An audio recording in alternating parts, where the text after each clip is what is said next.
آقا ریمپ ایسیو یعنی چی؟ یعنی برنامه ریزی مجدد ایسیو برای رفع ایرادات. چه ایراداتی؟ برای چی؟ یه سری ایرادات خب از طرف کارخونه داره ماشین که اونا رو برطرف می‌کنیم.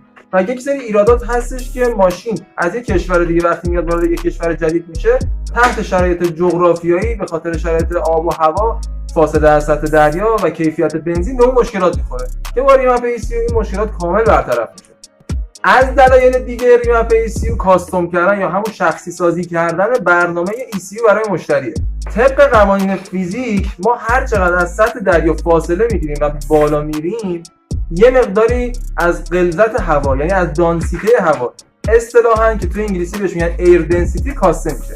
یعنی چی؟ یعنی تراکم مولکول‌های هوا توی تهران با شهر کرد با شمال فرق داره.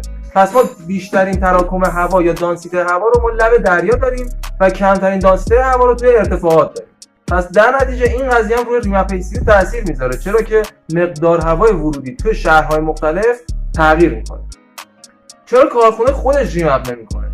چون که کارخونه وقتی یه محصولی رو داره روی تیراژ تولید میکنه یه پروسه تست رو نیاز داره که جدیداً شرکت‌های جدید به دلیل اینکه حالا هزینه‌های تولید بالا میره این پروسه تست رو به ندرت انجام میدن و محصول رو با همون باگ‌ها و ایرادات کارخونه‌ای تحویل مشتری میدن.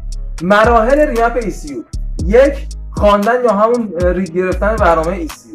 2. تنظیم کردن یا همون ادیت برنامه و جداول ایسیو. 3. رایت کردن یا همون برنامه ریزی ایسیو خود. همونطور که توی مراحل ریمپ ایسیو گفتم، رید گرفتن یا خواندن از ایسیو. مرحله دوم تنظیم و ادیت جداول ایسیو. مرحله سوم ریختن یا همون رایت کردن برنامه مجدد ایسیو.